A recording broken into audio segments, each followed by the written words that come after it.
ფრენსის სკოტ ფიცჯერალდი, ბენჟამინ ბატონის უცნაური ამბავი. თავი პირველი. 1860 წელს ჯერ კიდევ მიაჩნდათ, რომ ახალშობილი ქვეყნიერებას მშობლიურ სახლში უნდა მოვლინებოდა.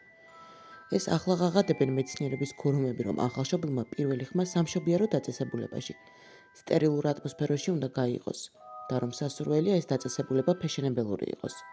სწორედ ამიტომ, როდესაც 1860 წლის ერთმშვენიერ დღეს ქალბატონმა და ბატონმა როჯერ ბატონებმა გადაწყვიტეს, მათი პირველი შვილი სწორედ სამშობიაროში დაბადებულიყო, მათ მთელი 50 წლით გაუსწრეს დროს. იყო თუ არა ეს ანაქრონიზმი დაკავშირებული იმ გასაოცარ ამბავთან, რომლის მოყოლასაც ვაპირებ, სამწუხაროდ ვერასდროს გავიგებთ. მოგიყვებით როგორ მოხდა ყოველივე, დანარჩენი კი თავად განსაჯეთ. ომამდე როჯერ ბატონების ოჯახს ბალტიმორში შესაშური მდგომარეობა ეკავა. გარკვეულ ოჯახებთან ნათესაური კავშირი სამხრეთის არისტოკრატიულ წრეებთან აახლოებდათ. ოჯახებთან, რომლებიც ფაქტობრივად კონფედერაციის მოსახლეობის უმთავრეს ნაწილს წარმოადგენდნენ. მათ პირველად უნდა განიცადათ ბავშვის გაჩენით გამოწვეული სიხარული და შესაბამისად სულაც არ იყო უცნაურის მღელვარება, რასაც ბატონი როჯერ ბატონი განიცდიდა.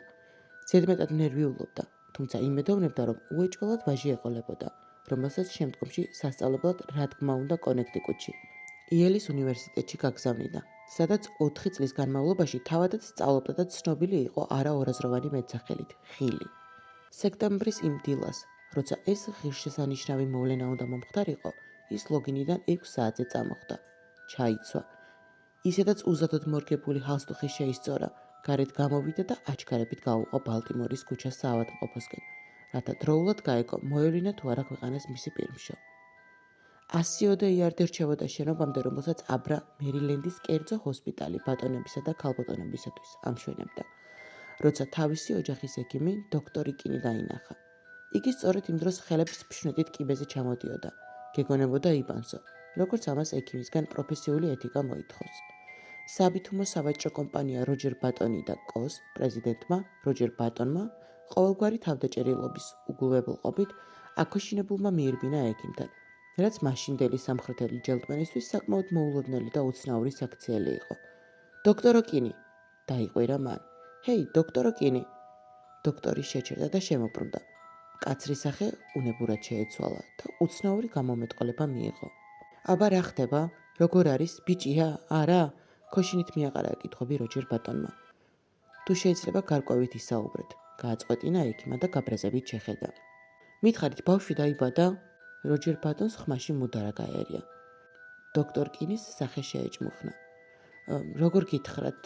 კი, გარკვეულწილად შეიძლება ასეც ითქვას. წარმოთქვა და კვლავ უცნაური მზერა მიაპყრო როჯერ ბატონს. ჩემი მეუღლე კარგად არის? დიახ. ბიჭია თუ გოგო? იცით რას გეტყვით? წამოიძახა ექიმა აშკარა გაღიზიანებით. თქვენ თვითონ ნახეთ. აღმაშფოთებელია. ბოლო სიტყვა დამარცვლით წარმოთქვა და შემდეგ უკვე შებრუნებულმა წაიბურტყუნა. ნეტავ გამაგებინა რა გავლენას მოახდენს ესაბავი ჩემს რეპუტაციაზე. კიდევ ერთი მსგავსი რამ და დაღუპული ვარ. კი, მაგრამ რა მოხდა? იკითხა გაოცებულმა როჯერ ბატონმა. ტყუპი? არა, ტყუპი არა, შეაწყვეტინა ექიმა. როგორ გითხრათ, ჯობს თვითონ ნახოთ. და კიდევ, მოძებნეთ სხვა პირადი ექიმი გეთახვა. ყმაწვილო, მე მოვალოგინე დედა თქვენი, როდესაც ამ ქვეყანაზე გაჩნდით. აი, უკვე 40 წელია თქვენი ოჯახის ექიმი ვარ, მაგრამ ახლა ხელები დამიბანია. სურს აღარასდროს გნახოთ, არც თქვენ, არც სხვა ვინმე თქვენი ოჯახიდან, შვიდობით. ამ სიტყვებით ექიმი სწრაფად ჩაჯდა ტროტუართან მდგომ ფაეტონში და ისე წავიდა უკან არც მოუხედავს. განცვიფრებული და თავზარდაცემული როჯერ ბატონი ერთხანს გაშიშებული იდგა ტროტუარზე. რა უბედურებაა ჩემს თავს. გაუელვა და შრუანტელმა დაუარა. ჯერ დააპირა, საერთოდ გასცილდა იქაურობას, რადგან კლინიკაში შესვლის ყოველგვარი სურვილი დაეკარგა, მაგრამ მერე დიდი შინაგანი ძალისხმევით თავი აიძულა კიბეზე ასულიყო და შენობაში შევიდა. სუსტად განათებულ დერეფანში მაგიდასთან ექთანი ეჯდა. როჯერ ბატონი მისკენ წავიდა. დილა მშვიდობის, მიესალმა ექთანი ღიმილით. დილა მშვიდობის, მე ჩემი გვარია ბატონი. გვარის გაგონებისთანავე ექთანს სახე შეეცვალა და შეშფოთებული ფეხზე წამოიჭრა. ეტყობოდა რაღაც აკავებდა, თორემ ერთი სული ჰქონდა გაქცეულიყო. მაჩვენეთ ჩემი შვილი. ექთანი შეიშმუშნა. დიახ, რა თქმა უნდა. წამოიძახა ბოლოს. ზევით აბრძანდით. როჯერ ბატონს ცივი ოფლი ასხავდა. ძალის ძალად შებრუნდა და კიბეს აუყო. მესამე სართულის დერეფანში შეამჩნია სხვა ექთანი, რომელსაც სამედიცინო ინსტრუმენტებიანი თასი მოჰქონდა. მომხედეთ მე, ჩემი გვარია ბატონი, მიმართა მან ექთანს. თუ შეიძლება მიჩვენეთ, ექთანს ინსტრუმენტებიანი თასი ხელიდან გაუვარდა და კიბეზე რახურით ჩაგორდა. გეგონებოდა ისიც იმ საერთო შიშეუპყრიაო, რომელსაც რატომღაც იწვევდა როჯერ ბატონი. მაჩვენეთ, ჩემი შვილი. როჯერ ბატონი უკვე ყვიროდა, ცოტაც და აშკარა იყო, რომ გონებას დაკარგავდა. თასმა როგორც იქნა პირველ სართულამდე ჩააღწია და გაჩერდა. აუტანელი რახონი უცებ შეწყდა. ექთანმა ბოლოს და ბოლოს თავის ხელში აყვანა შეძლო და როჯერ ბატონს სისხნარავი მზერა ესროლა. კარგი ბატონო, დამშვიდით. ნუ თუ არ გესმით რა დაგმართეთ და რა გველის, ეს ხომ აღმაშფოთებელია. ჩვენი საავადმყოფოს რეპუტაციისგან აღარაფერი დარჩება მას შემდეგ, რაც მოკლედ, ამოიხალა როჯერ ბატონმა. ამ ბოდვის მოსმენა აღარ შემიძლია. თუ შეიძლება გამომყევით, ბატონო. მათ გრძელი დერეფანი გაიარეს და მიადგნენ ოთახს, საიდანაც სხვადასხვა ტონალობით ახალშობილთა ტირილისა და ჩხავილის ხმები ისმოდა. მოგვიანებით ასეთ ოთახებს მუსიკალურ პალატას შეარქმევენ. როჯერ ბატონი და ექთანი პალატაში შევიდნენ. ორიგად ჩამწკრივებული გორგოლაჭებიან პატარა საწოლებში 10-მდე ჩვილი იწვა. თითოეულ საწოლს პატარის საიდენტიფიკაციო იარლიყი ჰქონდა მიმაგრებული. ჩემი რომელია? აკანკალებული ხმით იკითხა როჯერ ბატონმა. აი ის, მიუგო ექთანმა. როჯერ ბატონმა იქეთ მიიხედა, საიდაც ექთანი უთითებდა. ერთ-ერთ საწოლში სქელ თეთრ საბანში გამოხვეული მოხუცი იწვა. მეჩხერი თეთრი თმითა და ასეთივე თეთრი გრძელი წვერით, რომელსაც ფანჯიდან მონაბერი ნიავი არხევდა. მოხუცი გაცრეცილი თვალებით უყურებდა და თითქოს რაღაცის კითხვას აპირებდა. მე რა ჭკუიდან შევიშალე? იფეთქა როჯერ ბატონმა. მისი შიში მრისხანებამ შეცვალა. ეს რა იდიოტური ხუმრობაა? სულაც არ გვაქვს საქმე სახუმაროდ, მიუგო ექთანმა. სიმართლე გითხრათ, წარმოდგენა არა მაქვს, შეშლილი ხართ თუ არა, მაგრამ ერთი რამ დანამდვილებით შემიძლია გითხრათ, ეს თქვენი შვილია. როჯერ ბატონს შუბლი ოფრით დაეცვარა, თვალები დახუჭა, გაახილა. შემდეგ კვლავ იმ საწოლს გახედა. არა, შეცდომა გამორიცხული იყო, თვალებიც არ ატყუებდა. საწოლში მართლაც 70 წლის მოხუცი იწვა, უпростоრად 70 წლის ბავშვი. ბავშვი, რომლის ფეხებიც ჩვილისთვის განკუთვნილ საწოლში არ ეტეოდა და აქეთ-იქით ჰქონდა გადმოკიდებული. მოხუცი ხან მას უყურებდა, ხან ექთანს. ბოლოს გაბზარული ბებრული ხმით ალაპარაკდა. შენ მამა ჩემი ხარ? როჯერ ბატონი და ექთანი ერთდროულად შეკრთნენ. თუ მამა ჩემი ხარ? ბუზღუნით გააგრძელა მოხუცმა. კეთილი ინებე და წამიყვანი აქედან. ან ის მაინც უთხარი ამათ, რომ სარწელავად სალაძელი მომიტანონ, თორემ ამ საწოლში ყოფნა ძალიან მოუხერხებელია. ღვთისგულისათვის, აღმოხდა როჯერ ბატონს. ვინ ხარ? რა ხარ? ზუსტად ვერ გეტყვი, მიუგო ხრინწიანი ხმით მოხუცმა, იმიტომ რომ ახალხან დავიბადე. მხოლოდ ის ვიცი, რომ ჩემი გვარია ბატონი. ცრუობ, მოხუცი ექთანს მიუბრუნდა. აი როგორ უხარია შვილის ნახვა, ირონიულად წარმოთქვა და შეეცადა ფეხი გაემართა. უთხარით, რომ ის ცდება. უთხარით, რატომ დუმხართ? ცდებით, ბატონო, კაცრი ხმით წარმოთქვა ექთანმა. ეს ნამდვილად თქვენი შვილია და ამასთან შეგუება მოგიწევთ. იძულებულნი ვართ გთხოვოთ, რაც შეიძლება მალე წაიყვანოთ სახლში, მაგალითად დღესვე. სახლში? გაოცებით ჩაეკითხა როჯერ ბატონი. დიახ, ჩვენ არ შეგვიძლია მისი აქ გაჩერება. გაიგეთ, არ შეგვიძლია. მოხარული დაგრჩებით, აქ სუტუნდა მოხუცი. ეს ადგილი სიჩუმის მოყვარულ ადამიანს არ შეეფერება. ამ ყვერილისა და ჩხავილის გამო წუთითაც კი არ მომიხუჭავს თვალი და კიდევ. წარმოიდგინეთ, საჭმელი ვითხოვე და ბოთლით რძე მომიტანეს. როჯერ ბატონი იქვე მდგარ სკამზე მძიმედ დაეშვა და ხელების სახეზე აიფარა. ღმერთო დიდებულო, ჩაიჩურჩულად ძრწოლით. რა სიტყვის ხალხი, ან საერთოდ რა უნდა ვიყონო? თქვენის უნდა წაიყვანოთ, იმეორებდა ექთანი. გესმით, ახლავე უნდა წაიყვანოთ. როჯერ ბატონის გონებაში მთელი შემაძრწუნებელი სიცხადით წარმოისახა გროტესკული სცენა. აი ის ხალხმრავალ ქუჩაზე მიაბიჯებს, გვერდით კი ეს შემზარავი არსება მოხვება. არა, არ შემიძლია, არა, ამოიკუნესა. ხალხი შეაჩერებს, გამოკითხვას დაუწყებს და რა უნდა უპასუხოს? იცით, ეს მოხუცი ჩემი შვილია, ის ამ დილით დაიბადა. შემდეგ ბებრუცუნა თავის საბანს მხარზე შემოიგებს და ისინი გზას გააგრძელებენ. ჩაულიან დუქნებს, სახლებს. სულ ერთი წამით როჯერ ბატონს სურვილი მოეძალა. რა იქნებოდა ჩემი შვილი, თუნდაც შავკანიანი დაბადებულიყო? შავკანიანი, მაგრამ ბავშვი. აბა, ექთანს ხმაში მბრძანებლური ტორი გაერია. ახლავე თავი ხელში აიყვანეთ. ჰეი, მომისმინეთ, წამოიძახა ამ დროს მოხუცმა. თუ თქვენ ფიქრობთ, რომ სახლში ამ საბანში გამოხვეული წამოვალ, ძალიან ცდებით. ყველა ბავშვი ასეთ საბანშია გამოხვეული, მიუგო ექთანმა. ხო არა? მაშინ ეს ბავშვი ზუსტად 2 წუთში სრულიად შიშველი დარჩება. ეს საბანი იჩხვლდება. ზეწარი მაინც მოგეცათ. არა, ოღონდ საბანი არ მოიხსნა. წამოიძახა როჯერ ბატონმა და ექთანს მიუბრუნდა. რას მირჩევთ? მაღაზიაში წადით და რამე ტანსაცმელი უყიდეთ. უკვე პირველი სართულის დერეფანში მყოფ როჯერ ბატონს შვილის ხმა მოესმა. ხელჯოხი, მამიკო, აუცილებლად მჭირდება ხელჯოხი. როჯერ ბატონი შურდულებით გავარდა გარეთ და განრისხებულმა კარი გაიჯახუნა. თავი მეორე. დილა მშვიდობისა, ნერვიულად მიესალმა როჯერ ბატონი უნივერმაღ ჩეზაპიკ დრაი გუდისის გამყიდველს. ტანის სამოსის ყიდვა მინდა ჩემი ბავშვისთვის. რა ხნის არის ბავშვი? სადღაც 6-10 საათის, დაუფიქრებლად უპასუხა როჯერ ბატონმა. ჩვილ ბავშვთა სექცია მეორე მხარეს არის. არა მგონია ჩემ ბავშვს ესენი მოერგოს. იცით, ის ძალიან დიდია, უცნაურად დიდი.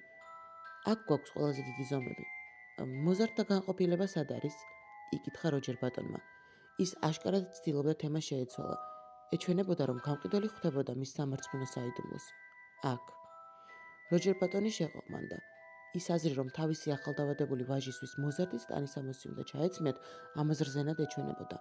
ბოლოს და ბოლოს რაც იქნება, გაიფიქრა მან. შევაჭრე ამ საზიზღარ წვერს, შევუღებავთ მას და ვიტყვი, რომ ჩვეულებრივი ბიჭია. ღმერთო, ოღონდ ამ სირცხვილისგან მიხსენი. უკაცრავად რა თქვით? რა ხნის არის თქვენი შვილი? ცნობის მოყვარედ ჩაიკითხა გამყიდველი. ჩემი შვილი 16-ის. ბოდიშ გიხდით, მომესმა თითქოს თქვენ 6 საათი თქვით. ყმაწვილების ტანსაცმლის სექცია 2 რიგის შემდეგაა. როჯერ ბატონი სევდიანად გაემართა მითითებული სექციისკენ. უცებ შეჩერდა. სახე გაუბრწყინდა და გამყიდველს ვიტრინაში მდგომი მანეკენი დაანახვა. აი, წამოიყვირა გახარებულმა. აი, ამ კოსტუმს ყიდულობ. კი, მაგრამ შეეპასუხა გამყიდველი. ეს ხომ საბავშვო არ არის. უბრალოდ ბავშვებისთვისაა, მაგრამ საკარნავალოდ, თანაც თითქმის თქვენი ზომაა. შეახვიეთ, ნერვიული, მაგრამ ბრძანებლური ტონით მოითხოვა როჯერ ბატონმა. განცვიფრებული გამყიდველი უხმოდ დაემორჩილა. ჰოსპიტალში მიბრუნებულმა ბატონმა პალატაში შესვლისთანავე მიუგდო შეკრული ფუთა შვილს. აი შენი ტანსაცმელი. მოხუცმა სასწრაფოდ გახსნა ფუთა და თვალიერებას შეუდგა. რაღაც უცნაურად გამოიყურება. დაიწუწუნა მან. არ მსურს, რომ კლოუნივით გამოვმაწყონ. მე კი არ მსურს, რომ კლოუნი თავად გამოვიდე. ბრისხანეთ შეწყვეტინა როჯერ ბატონმა. ის თუ როგორ გამოიყურები, შენი საქმე არ არის. ახლავე ჩაიცვი თორემ გაილახები.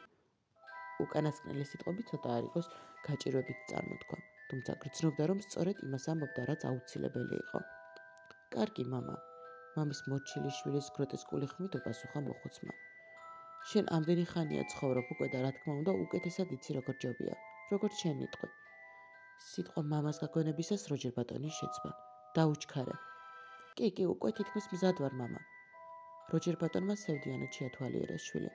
მისი ტანისამოსი კოპლებიანი წინდების, ვარდისფერი მოკლე შარვლისა და წელზე შემოტმასნილი პერანგისგან შედგებოდა, რომელსაც ფართო თეთრი საყელო ამშვენებდა და ჰარმონიულად ეფინა ჭაღარა წვერი. მოიცადე. როჯერ ბატონა იქვე მაკრეტელი მონახა და სწრაფი მოძრაობით წვერი შეაკრიჭა. თუმცა არც ამ მანიპულაციის შემდეგ შეცვლილა შვილის გარეგნობა უკეთესობისკენ. მეჩხერი თმა, მინამლებული მზერა და ბებრული კბილები არაფრით ესადაგებოდა მხიარულ ტანსაცმელს, მაგრამ როჯერ ბატონი სიჯიუტით გამოირჩეოდა. წამოდგა და ხელი გაუწოდა შვილს. წამოდი, წავიდეთ. შვილმა მინდობილად ჩასჭირდა ხელი. მამა, როგორ უნდა მომმართო? აკანკალებული ხმით კითხა მან, სანამ პალატიდან გავიდოდნენ. ალბათ უბრალოდ შვილს დამიძახებ, არა? სანამ სახელს დამარქმევ. როჯერ ბატონმა ამოიხმეშა. ჯერ არ ვიცი, უხეშად უპასუხა მან, იქნებ მათუსალა დაგარქვა. თავი მესამე. მას შემდეგაც კი, რაც ოჯახის ახალ წევრს თმა მოკლედ შეკრიჭეს, პირი სუფთად გაპარსეს და მისთვის საგანგებოდ შეკერილი საბავშვო ტანსაცმელში გამოაწყვეს, ბატონებმა ვერაფრით მოახერხეს იმ ფაქტის დამალვა, რომ მათი შვილი სრულებით არ ჰყავდა ახალშობილს. ბენჯამინის, ასე დაარქვეს ვაჟს, თუმცა მათუსალა უფრო მეტად მოუხდებოდა. სიმაღლე 5 ფუტი და 8 დუიმი გახლდათ. მიუხედავად მისი მოხრილი მხრებისა. ტანსაცმელი ამას რა თქმა უნდა ვერ ფარავდა, ისევე როგორც დაბალი ვარცხნილობა და შეღებილი წარბები ვერ ფარავდნენ მის თვალებს, რომლებიც თითქოს მიმხრალ იყვნენ და დაღლილობას აფრქვევდნენ. ძიძამ, რომელიც ბავშვის მოსავლელად დაიქირავეს, ახალშობილის დანახვისთანავე სასწრაფოდ დატოვა ბატონების სახლი. მიუხედავად ამისა, როჯერ ბატონი მაინც მტკიცედ იდგა თავის აზრზე. ბენჯამინი ბავშვი იყო და შესაბამისად უნდა მოქცეოდნენ. თავიდან განაცხადა, რომ თუ ბენჯამინს თბილ რიგზე არ მოსწონდა, შეძლო ჭავაზე საერთოდ უარი ეთქვა. მაგრამ ბოლოს და ბოლოს, როგორც იქნა დაიყოლეს, ნება დაერთა შვილისთვის კარაქიანი პური ეჭამა. ასევე შიგადაშიგ შვილის ბაფაც. ერთხელ მან საჩხარუნო მოიტანა, ბენჟამინს მისცა და არა ორაზროვნად უბრძანა, რომ ეთამაშა. რაზეც მოხუცი უხალისოდ დათანხმდა და მთელი დღის განმავლობაში მორჩილად აჩხაკუნებდა სათამაშოს.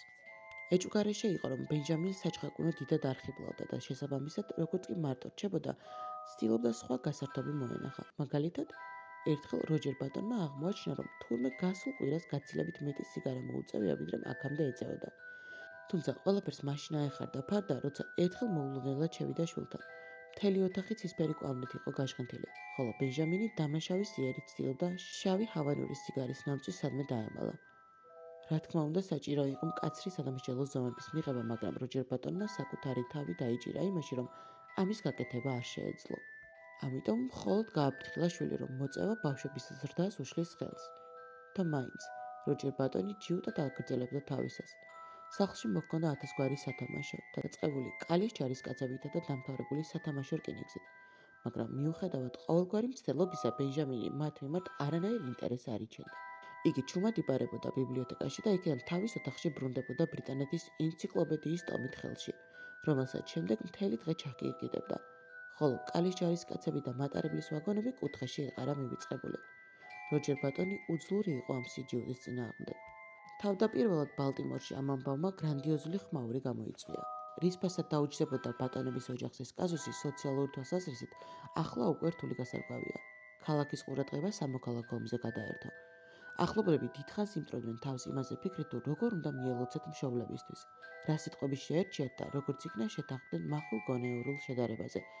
ბავშვის ზედგამოჭრილი ბაბუაო. თუმცა ცოლქმარი ბატონები ამ სიტყვებს სრულებით არ აღუფრთოვანებია. რაც შეეხება თავად ბენჟამინის ბაბუას, იგი შეურაცხყოფილიც კი დარჩა. სამშობიაროს დატოვებისთანავე ბენჟამინმა სამყარო მიიღო ზუსტად ისეთი, როგორიც იყო. ერთხელ მასთან სტუმრად რამდენიმე ბიჭუნა მოიყვანეს. მან თავისთვის საკმაოდ უსიამოვნო საღამო გაატარა იმის მცდელობაში, რომ ოდნავ მაინც დაინტერესებული იყო მათთან თამაშით და შემთხვევით შურდული და ნასროლი ქვით სამზარეულოს ფანჯრის მინა ჩატეხა. რითაც მამამის ფარულად სიამაყისა და სიხარულის გრძნობა გაუღვიძა. ამის შემდეგ ბენჟამინი თითქმის ყოველდღე რაღაცას აფუჭებდა, ან ამტვრევდა, მაგრამ ასე მხოლოდ იმიტომ იქცეოდა, რომ მისგან ამას ელოდნენ და უხაროდათ, თორემ თავად ფრიად წყნარი და მშვიდი იყო. როგორც კი ბაბუას თავდაპირველმა ბრაზმა და მტრულმა განწყობამ გადაუარა, ბენჟამინმა და ამ პატივსაცემმა ჯელტვენმა დიდად ისიამოვნეს ერთმანეთთან ურთიერთობით. ამ ორ ასაკითა და ცხოვრებისეული გამოცდილებით განსხვავებულ ადამიანს შეძლო საათობით მჯდარიყო და როგორც თანატოლებს მონოტონურად ესაუბროთ ყოველდღიურ წვრილმანებზე. ბაბუასთან ბენჟამინი გაცილებით უკეთ გრძნობდა თავს ვიდრე მშობლებთან. ისინი მის მიმართ აშკარა მოკრძალებასა და შიშს გამოხატავდნენ და მიუხედავად მასთი უსასხო ძალაუფლებისა, რაც ბენჟამინისადმი გააჩნდათ, ხშირად თქვენობითაც მიმართავდნენ. ისევე როგორც ხვეს, ბენჟამინსაც აფიქრებდა თავისი გონიერი და ფიზიკური მდგომარეობის ასაკთან შეუსაბამობა. ის ბევრს იქეკებოდა სამედიცინო ჟურნალებში და აღმოაჩინა, რომ მსგავსი შემთხვევა არასოდეს ყოფილა აღწერილი ან მოხსენიებული სადმე. მამის დაჟინებული მოთხოვნით პატიოსნად ცდილობდა ეთამაშა სხვა ბავშვებთან და ხშირად მონაწილეობდა წყნარ, მშვიდ თამაშებში, რადგან ფეხბურთი მას ზედმეტად ღლიდა. თანაც შიშობდა, რომ მოტეხილობების შემთხვევაში მისი ბებერი ძვლები ვეღარ შეხორცდებოდა. 5 წლის რომ გახდა, ბენჟამინი საბავშვო ბაღში შეიყვანეს, სადაც მწვანე ქაღალდის ნარინჯის ფერზე დაკვას, ფერადი ორნამენტების წვნასა და მუყაოს სამკაულების დამზადებას ასწავლიდნენ. ის პერიოდულად თვლემდა გაკვეთილებზე, რაც ერთდროულად აღიზიანებდა და აშინებდა საბავშვო ბაღის ახალგაზრდა აღმზრდელს, რომელმაც ბენჟამინის საბედნიეროდ ეს ყოველივე მის მშობლებს აუწყა. ამის შემდეგ იგი საბავშვო ბაღიდან გამოიყვანეს, ხოლო ნაცნობებს განუმარტეს. ამისთვის ჩვენი შვილი ჯერ კიდევ პატარააო. იმ დროისთვის, როდესაც 12 წელი შეუსრულდა, მშობლები უკვე მიეჩვივნენ მას. მიჩვევას, რა თქმა უნდა, დიდი ძალა აქვს. უკვე აღარ თვლიდნენ, რომ ბენჯამინი განსხვავდებოდა სხვა ბავშვებისგან და ამ ფაქტს მხოლოდ მაშინ იხსენებდნენ, თუ რამე უცნაური ანომალია მოხდებოდა. ერთხელ, სულ რამდენიმე კვირის შემდეგ, რაც 12 წლის გახდა, ბენჯამინმა სარკეში ჩაიხედა და გასაოცარი რამ აღმოაჩინა. საღებავის ფენის მიღმა შერჩენილ თმას ვერცხლისფერი ელვარება გადაჰკროდა. ნაცვლად იმ ქათქათა თეთრისა, რაც აქამდე ჰქონდა. ნაოჭებით საგრძნობლად შემცირებოდა და კანიც უფრო გლუვი და ჯანმრთელი გახდომოდა. ოდნავ შესამჩნევი ვარდისფერიც გამორეოდა ლოყებზე, მხრებშიც ისე მოხრილი აღარ იყო. და საერთოდაც გაცილებით უკეთ გრძნობდა თავს, ვიდრე თავის ცხოვრების პირველივე დღეებსა და წლებში. ნუ თუ, ფიქრობდა ბენჟამინი და გადაწყვიტა მამასთან მისულიყო. მე გავიზარდა, მტკიცედ განუცხადა მას და გრძელი შარვლის ტარება მინდა. მამა ყოყმანობდა. არ ვიცი, უპასუხა მამამ ჩაფიქრებით. გრძელი შარვლები როგორც წესი 14 წლიდან აცვიათ. შენ კი მხოლოდ 12-ის ხარ. მაგრამ შენ ხომ ხედავ, რომ ასაკთან შედარებით ბევრად ტანადი ვარ? შეეპასუხა ბენჟამინი. არა მგონია, მიუგო მამამ. როდესაც 12 წლის ვიყავი, მეც ზუსტად ასე გამოვიყურებოდი. ეს რა თქმა უნდა ტყუილი იყო, მაგრამ როჯერ ბატონი საკუთარ თავს აიძულებდა დაეჯერებინა, რომ მის შვილს უცნაური არაფერი სჭირდა. შედეგად შეთანხმდნენ.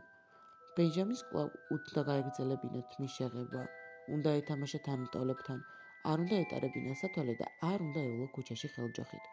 ამ ყოველივე სანაცვლოდ კი მის ცხოვრებაში პირველი გრძელი შარვალი უყიდეს. თავი მეოთხე. იმის მოყოლას თუ რა ხდებოდა ბენჯამინის ცხოვრებაში 12-დან 21 წლამდე აქ აღარ შევუდგები. მხოლოდ იმას ვიტყვი, რომ ეს წლები მისთვის ჩვეულებრივი ასაკში შესვლის წლები იყო.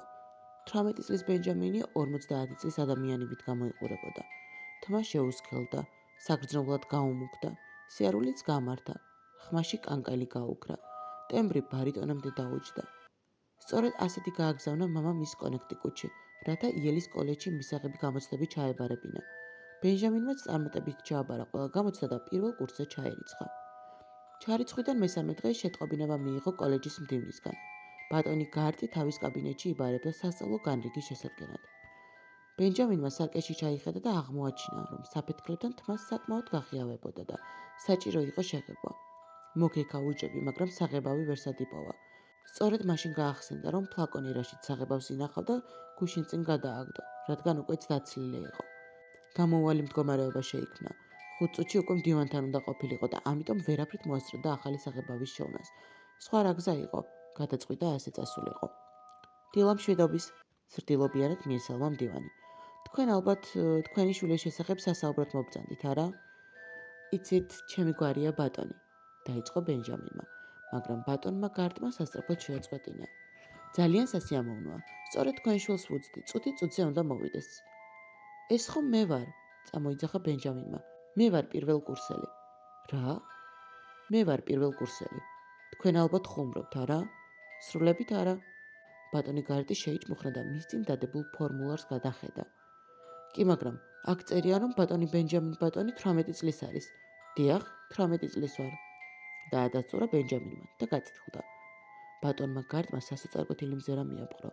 ბატონო ჩემო, ამას ვერაფრით დავიჯერებ. ბენჯამინს გაეღიმა. მე 18 წლის ვარ. გაიმეორა დაღლილი ხმით. ბატონმა გარტმა კარისკენ მიუთიტა. გაეთრიეთ, წარმოთქვა განრისხებით. სასწრაფოდ გაეთრიეთ ამ კოლეჯიდან და ამ ქალაქიდანაც.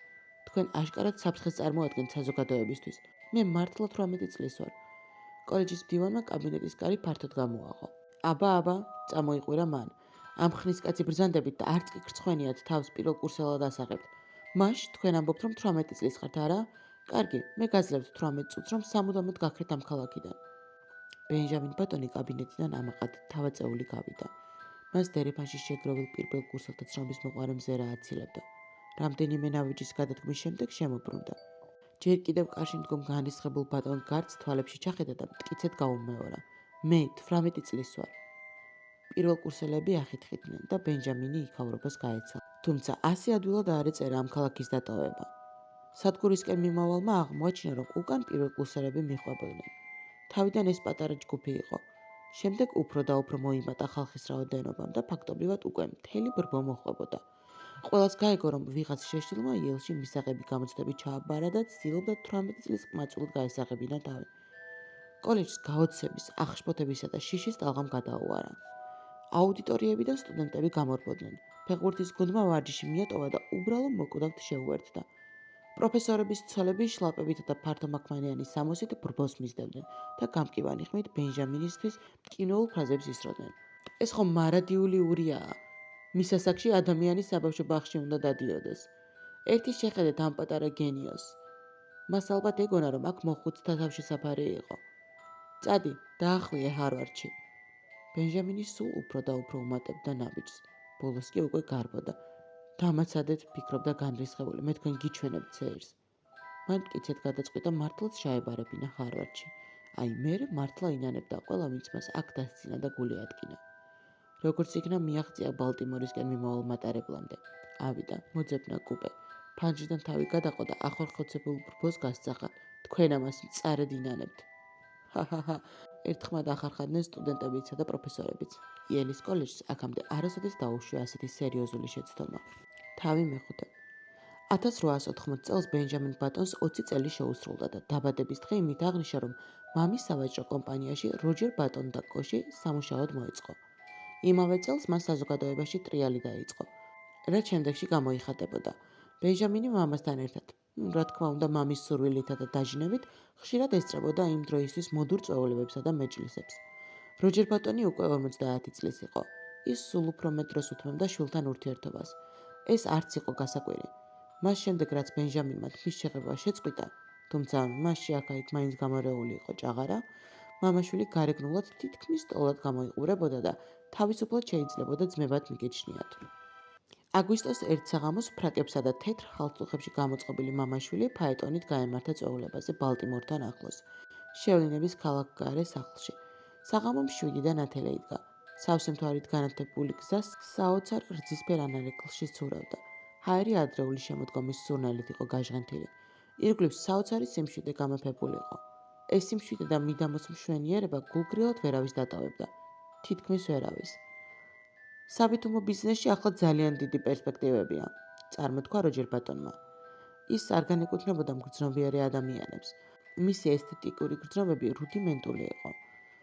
ჩემნაირი ბებრუხანები უკვე ვეღარასდროს შეძლებენ რამე ახალის შექმნას, გააგრძელა მან. ეს თქვენის თანაღლაპებისთვის, მთელი თქვენი ენერგიისა და ძალღონის გამოყენების შემთხვევაში იხსნება ბრწყინვალე მომავალი. მოშორებით გზის ბოლოში უკვე გამოჩნდა შევლინების სახლის განათებული ფანჯრები. მაცმენას რიტმული ხმები მისწვდა, თითქოს ვიოლინო უკრავდა. ან იქნება მთვარის ვერცხლისფერ სხივებში მოსჭრიალე თავთავების ხმა მოისმოდა მინდვრიდან, ვინ იცის. მათ წინ ნელა მიირწეოდა ეტლი, რომლის მგზავრებიც რა თქმა უნდა მათი ადრე მივიდნენ სახლის გართან. ეტლიდან პირველი ქალბატონი ჩამოვიდა. მას ასაკვანი ჯელტმენი ჩამოჰყვა. შემდეგ კიდევ ერთი ახალგაზრდა ქალბატონი. შვენიერი, როგორც პირველ ყოფილი ცოდვა. ბენჯამინი შეკრთა. ტანში თითქოს რაღაც ნივთიერება ჩაეღვარა, რომელმაც ჯერ დაშალა, შემდეგ კი ისევ შეაერთა მისი სხეულის ყოველი ატომი. გასწორდა. მოწოლილი სისხლისგან ლოყა და შუბლი წითლად შეეფაქლა. ყურებში კი გუგუნი დაეწყო. ასე მოვიდა პირველი სიყვარული.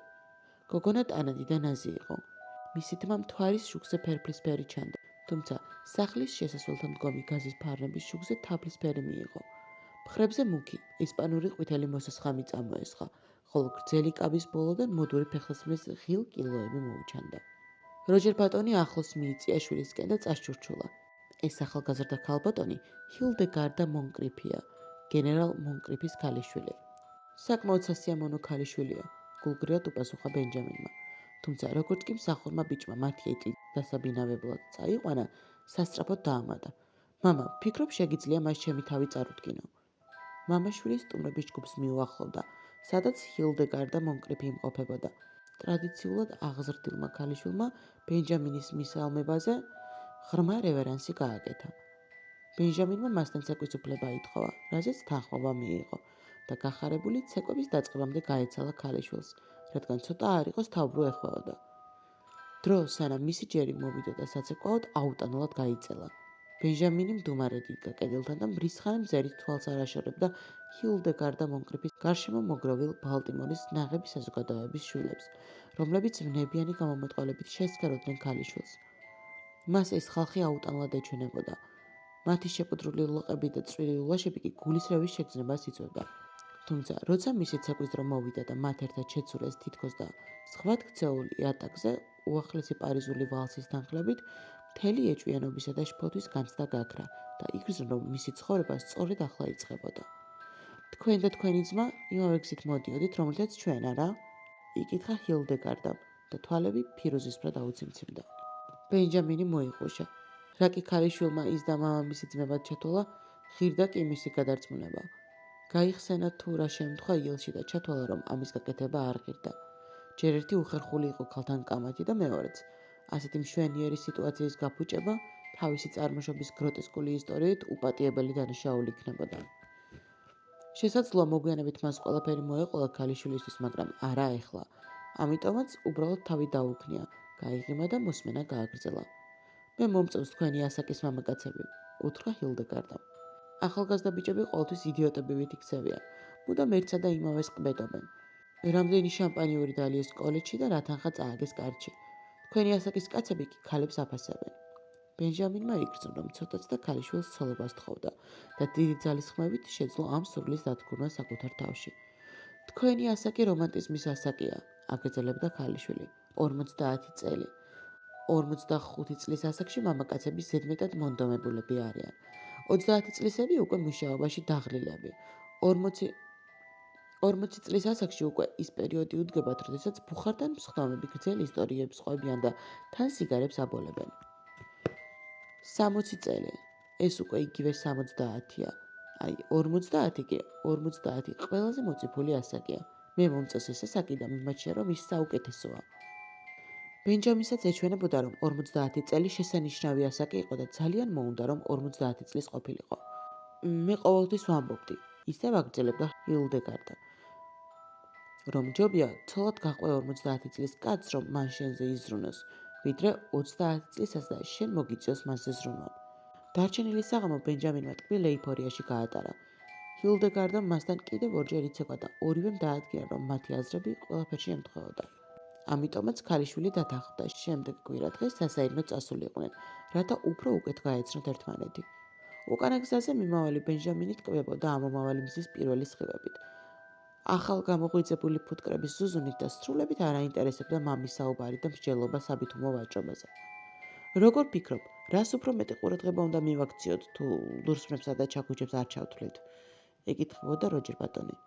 სიყვარულს, დაბნელულად მიუგო ბენჯამინმა. რა? კრამიტი? წამოიძახა როჯერ ბატონმა.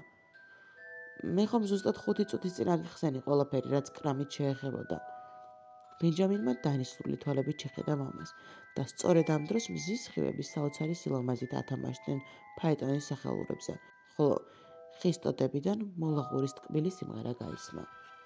ამ ამბიდან 6 თვის თავზე ცნობილი გახდა ჰილდეგარდა მონკრიფისა და ბენჯამინ ბატონის ჯვისწერის შესახებ. ჯვისწერა ოფიციალურად არ გაცხადებულა, ვინაიდან გენერალმა მონკრიფმა განაცხადა, რომ ერთჩია საკუთარი დაშლით განეგმირა თავი, ვიდრე ეს ამბავი საქვეყნოდ გამოეცხადებინა. რამაც ბალტიმორის ნაღებ საზოგადოებაში უკიდურესი მღელვარება გამოიწვია. ბენჯამინის დაბადების უცნაურმა, თითქმის მივიწყებულმა ამბავმა კვლავ შეახსენა თავი ყველას და სკანდალურად შელამაზებული სახით მოედო ქალაქს. ათასგვარი მითქმა-მოთქმა ტრიალებდა. ამბობდნენ, რომ სინამდვილეში ბენჯამინი იყო როჯერ ბატონის მამა, რომ ის იყო მისი ძმა, რომელიც ციხეში იჯდა 40 წელი, რომ ის სხვა არავინ იყო თუ არა ჯონ უილკს ბუტი და ისე ვინ იყვებოდა. და კიდევ ის, რომ მას თავზე წყვილი რქა ედო.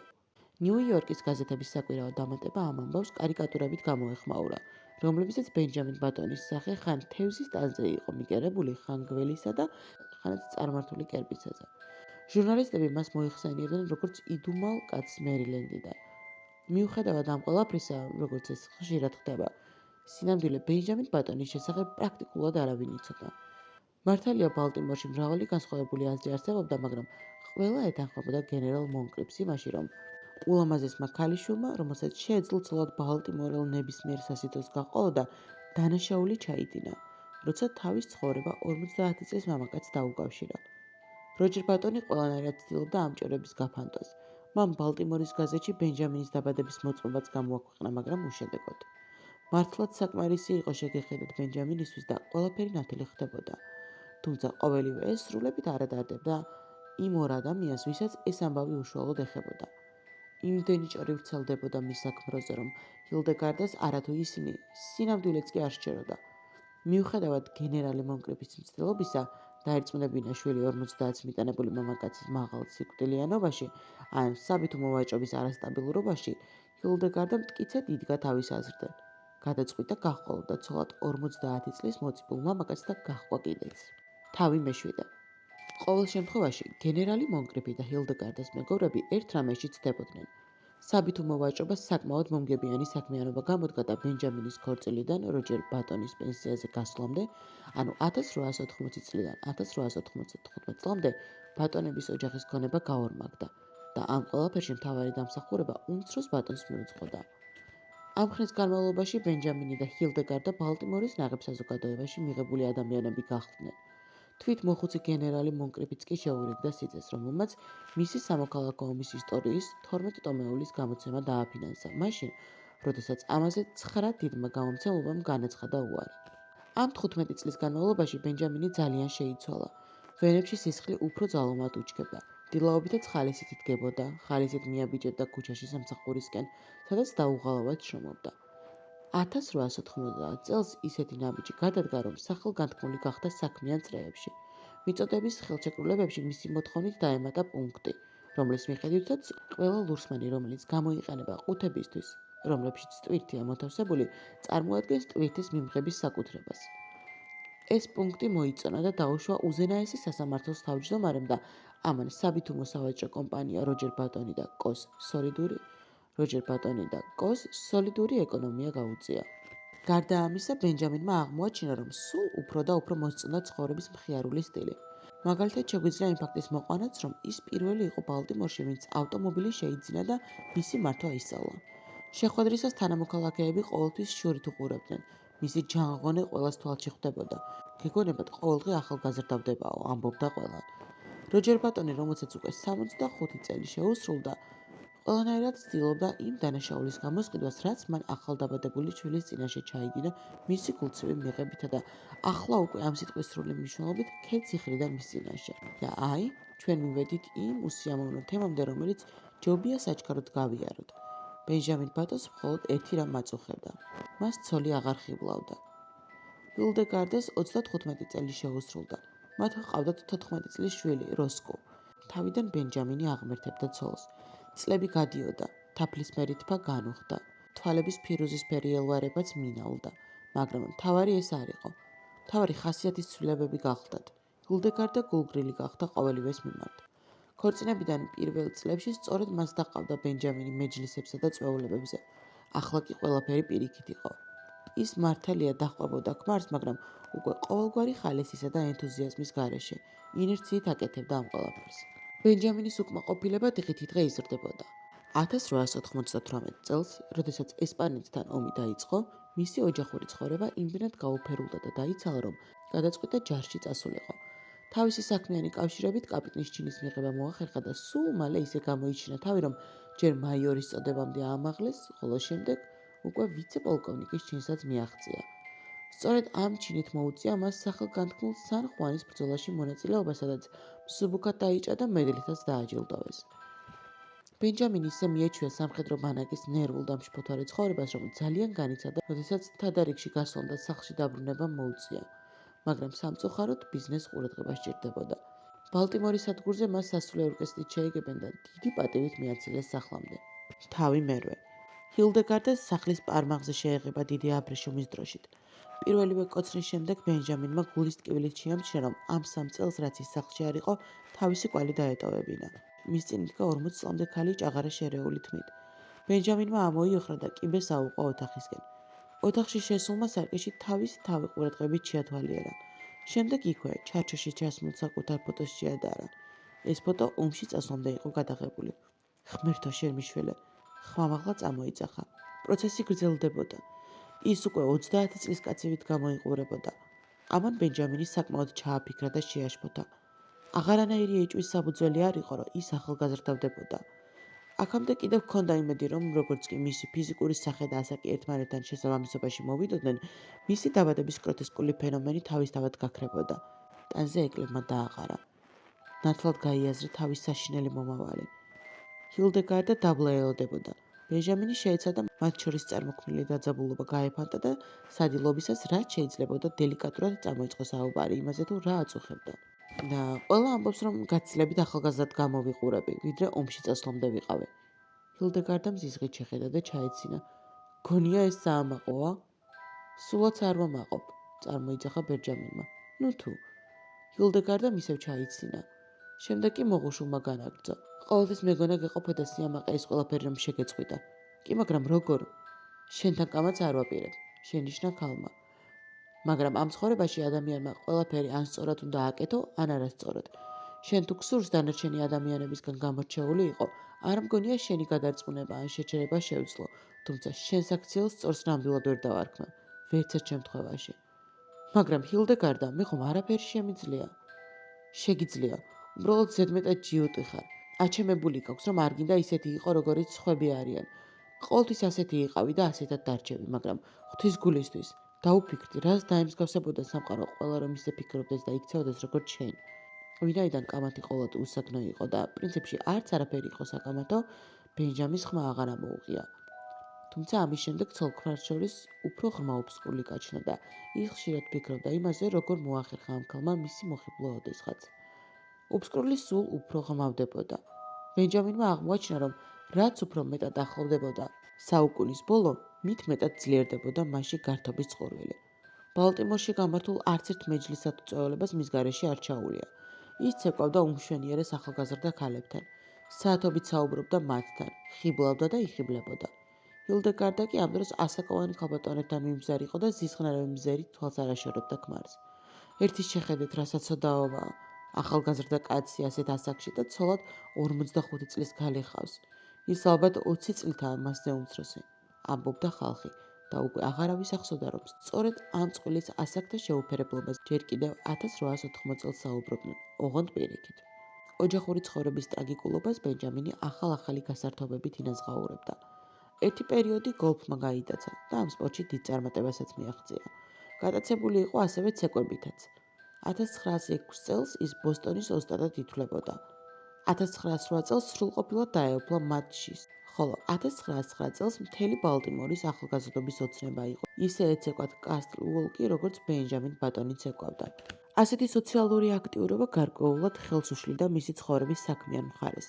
თუმცა მას შემდეგ, რაც მან პატიოსნად შეალია 25 წელი საოჯახო ბიზნესს, უკვე სუფთა სინდისით შეეძლო გადაელოცა ეს საქმე შვილისთვის, რომელმაც ისიც იყო ჰარვარდი დაამთავრა. ის და მისი შვილი როსკო უკვე ხშირად ერეოდათ ერთმანეთში და ეს ბენჯამის ძალიან მოსწონდა. მომავლის შიში, რომელიც მას ომიდან დაბრუნების შემდეგ დაეუფლა, თანდათანობით გაუქრა და ერთგვარი კმაყოფილების გრძნობაც კი გაუჩნდა. ერთადერთი უსიამოვნო მომენტი მისთვის ის გახლდათ, რომ საზოგადოებაში ცოლთან ერთად გამოჩენას ვეღარ ახერხებდა. ჰილდეგარდა თითქმის 50 წლის იყო და მის გვერდით ქმრის ამპლუაში ძალიან სასაცილოდ გრძნობდა თავს. თავი მეცხრე. 1910 წლის სექტემბერში, მას შემდეგ, რაც საბითუმო სავაჭრო კომპანია როჯერ ბატონი და კო ახალგაზრდა როსკო ბატონის განკარგულებაში გადავიდა, ჰარვარდის უნივერსიტეტში შესახედავად 20 წლის ახალგაზრდა მისაღები გამოცდები ჩააბარა. მას არ დაუშვია საბედისწერო შეცდომა და არ განუცხადებია იმის შესახებ, რომ უკვე აღარასოდეს შეუსრულდებოდა 50 წელი და რომ მისმა ღვიძლმა შვილმა ეს უნივერსიტეტი 10 წლის წინ დაამთავრა. სწავლის დაწყების პირველივე დღეებიდან მან განსაკუთრებული მდგომარეობა მოიპოვა კურსზე. ნაწილობრივ იმის გამო, რომ ცოტათი უფროსად გამოიყურებოდა ვიდრე დანარჩენი პირველკურსელები, რომლებიც საშუალოდ 18 წლისანი იყვნენ, მაგრამ მისი წარმატების უპირველესი მიზეზი ის გახლდათ, რომ ფეხბურთის მატჩში იელის წინააღმდეგ ფანტასტიკურად ითამაშა. შედეგი იყო 7 ლელო და 14 სუფთად გატანილი გოლი. ასევე მოწინააღმდეგი გუნდის 11 მოთამაშე, რომლებიც მთელი თამაშის განმავლობაში სხვადასხვა დაზიანებით უგონოდ მყოფები გაიყვანეს სათამაშო მინდვრიდან. ამ თამაშის შემდეგ მან მთელ უნივერსიტეტში გაითქვა სახელი. რაოდენ უცნაურიც უნდა ყოფილიყო, ბოლოს წინა კურსზე ის ძლივს მოხვდა გუნდში. მწვრთნელები ამბობდნენ, რომ მან ძალიან დაიკლო წონაში. ზოგიერთებმა ისიც კი აღნიშნეს, სიმაღლეშიც დადაბლდაო. ლელოს დადებაც აღარ გამოსდიოდა. ფაქტობრივად გუნდში მხოლოდ იმის გამო ჰყავდათ, რომ მისი განვლილი თამაშები და რეპუტაცია ჯერ კიდევ შიშის ზარს სცემდა იელის გუნდს. ბოლო კურსზე საერთოდ აღარ უთამაშია. აღნაგობა იმდენად სუსტი გაუხდა, რომ ერთხელ ვიღაც უფროს კურსელებმა პირველ კურსელად მიიჩნიეს. რამაც საშინლად შეურაცხო იგი. სულ მალე ბენჯამინი ყველასთვის იქცა ვუნდერკინდად, რომელსაც ის იყო 16 წელი შეუსრულდა, მაგრამ უნივერსიტეტში დამამთავრებელ კურსზე სწავლობდა. სწავლაც უჭირდა, საგნები სულ უფრო და უფრო გაუგებარი ხდებოდა მისთვის. 1914 წელს ბენჯამინ ბატონის სახლში ბალტიმორში დაბრუნდა. ჯიბეში ჰარვარდის უნივერსიტეტის დიპლომი ედო. ჰილდეგარდა ამ დროს უკვე იტალიაში იყო, ამიტომ ის თავის შვილ როსკოსთან ერთად ცხოვრობდა, მაგრამ მიუხედავად მამაშვილური სიყვარულისა, ჩანდა, რომ როსკოს მამისადმი გულისხმიერება აკლდა. მეტიც, ისეთი შთაბეჭდილება რჩებოდა, თითქოს სახლში მამის უმიზნო ბორიალი შვილს ხელს უშლიდა.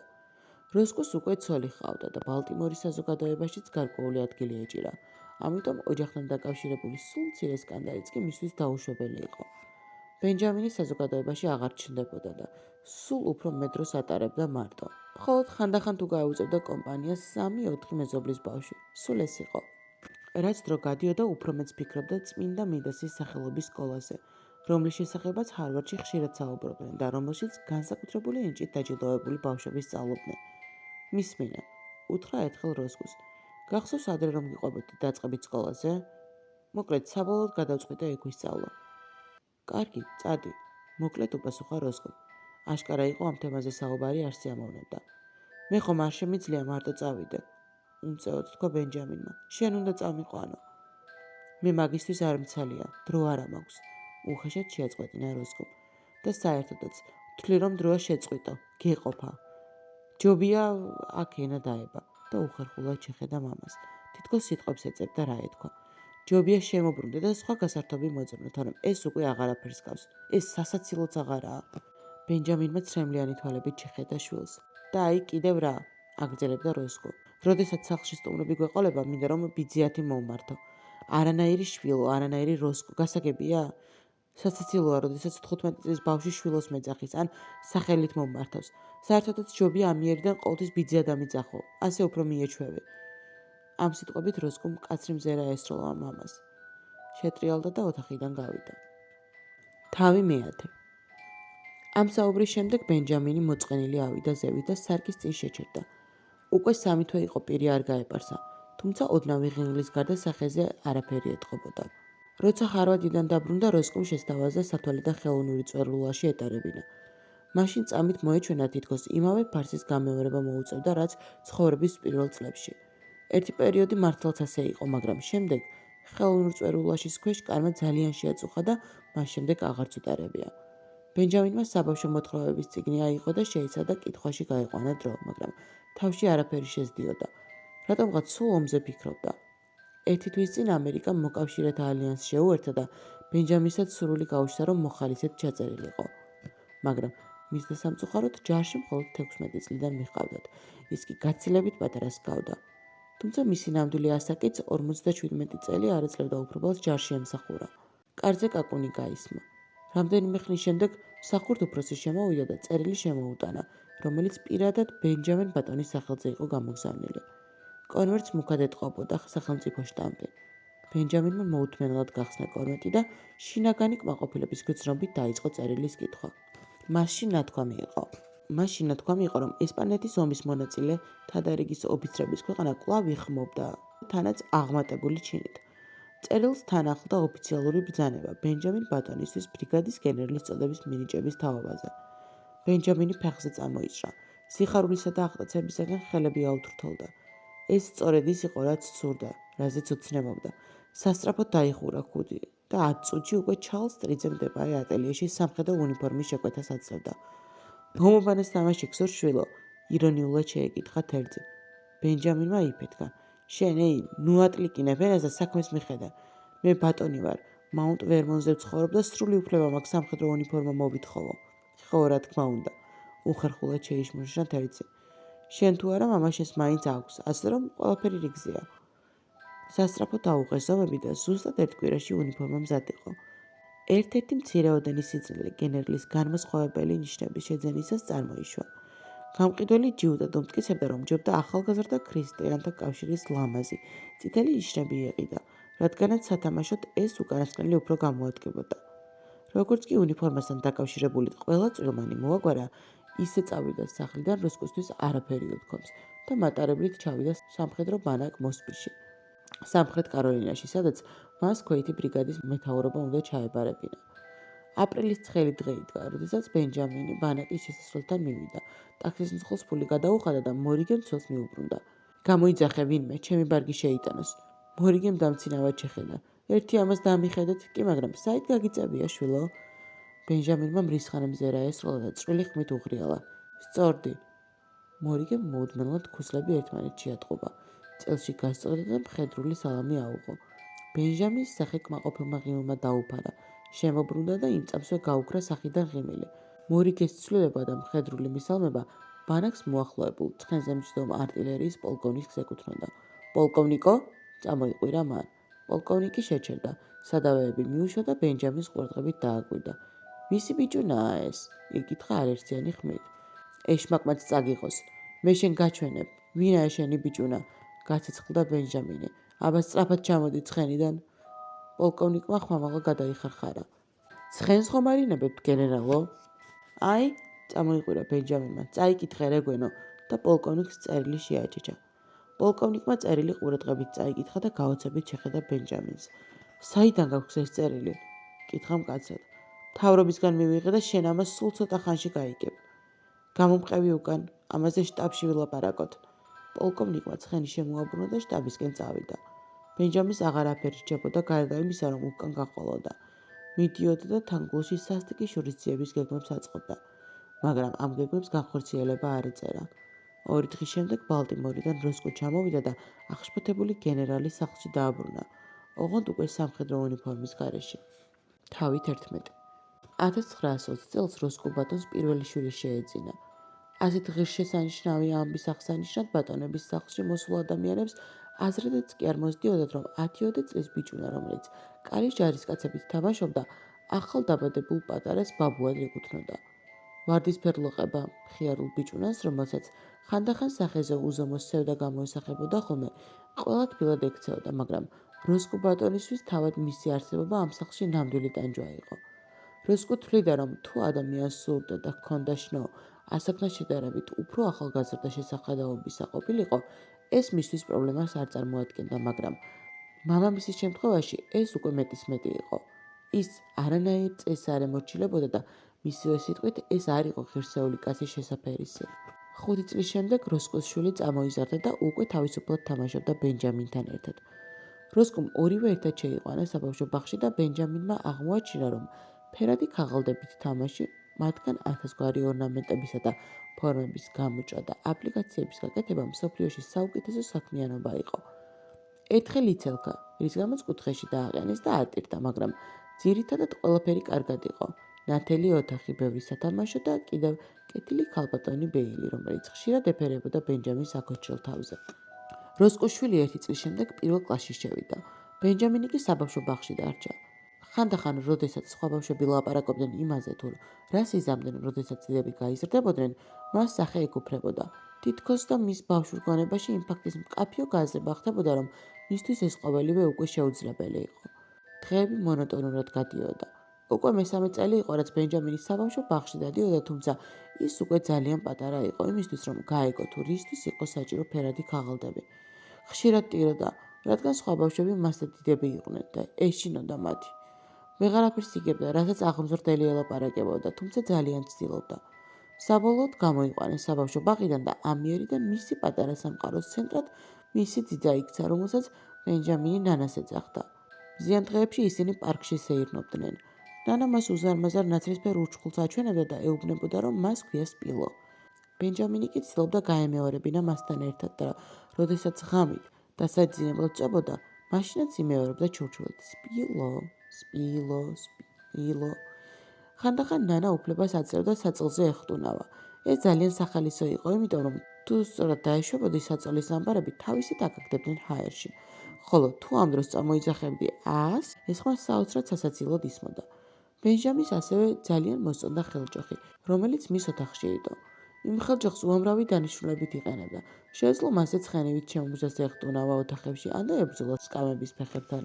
ხანდახან მის გარშემო უამრავი ადამიანი იყრიდა თავს. ქალები ყოველთვის 1000 რაღაცას ელაპარაკებოდნენ და ეს მოსწონდა. გოგონები კი ყოველთვის ცდილობდნენ, რომ ეკოცნათ მისთვის, რაც უინტერესო და უსიამოვნოც კი იყო, თუმცა წინააღმდეგობას არ უწევდა. როდესაც გრძელი დღე იწურებოდა და ბინდებოდა, ბენჯამინი ძიძასთან ერთად ძევით ადიოდა, სადაც მას კოვზით აჭმევდნენ შრის ფაფას და გემრიელ პიურეს. მის ბავშვურ სიზმრებში არაფერი იყო, რაც შეაშფოთებდა. არანაირი მოგონება, არც ათლეტურ მიღწევებზე უნივერსიტეტში და არც იმ მღელვარებელ დღეებზე, როდესაც ის ახალგაზრდა გოგონების გულებს აჩქროლებდა. მისთვის არსებობდა მხოლოდ და მხოლოდ საწოლის თეთრი კედლები. ნანა, კიდევ ვიღაც კაცი, ხანდახან რომ შემოვიდოდა და დახედავდა. კიდევ დიდი ნარინჯისფერი ბურთი სადღაც შორს რომ იყო და რომელზეც ნანა უთითებდა ხოლმე, როდესაც ძილის დრო დგებოდა და რომელსაც ის მზეს ეძახდა. როდესაც მზე თვალს მიეფარებოდა, მისი თვალებიც თავისთავად იხუჭებოდნენ და არ იყო არანაირი სიზმარი, არანაირი შემაშფოთებელი სიზმარი, წარსული, შეტევა სან-ხუანზე, ქორწილის პირველი წლები, როდესაც ის გვიანობამდე რჩებოდა სამუშაოდ ჰილდეგარდას გამო, რომელიც ძალიან უყვარდა. დრო, როდესაც ბაბუასთან ერთად ღამეებს ათენებდა ბატონების ძველი და პირქუში სახლის პარმახზე და ჩიბუხს აბოლებდა. ეს ყოველივე წაშლილი იყო მის მეხსიერებიდან. თითქოს არც არასდროს მომხდარიყო. აღარაფერი ახსოვდა. აღარ ახსოვდა იყო თუ არა თბილი რძე, რომელსაც ასმევდნენ. აღარ ახსოვდა როგორ გადიოდა დღეები. იყო მხოლოდ საწოლი და ძიძა. შემდეგ უკვე ესეც აღარ იყო. როცა შიო და ტიროდა. სულ ეს იყო და ეს. მის გარშემო ისმოდა რაღაც ხმები, რომლებიც მას ძლივს ესმოდა. კიდევ იყო რძის სურნელი. ხო, კიდევ იყო სინათლე და სიბნელე. შემდეგ მხოლოდ სიბნელე დარჩა. მისი თეთრი საწოლი, გადღაბნილი სახეები და რძის თბილი მოტკბო სურნელი სამუდამოდ გაქრა მისი ცნობიერებიდან. დასასრული.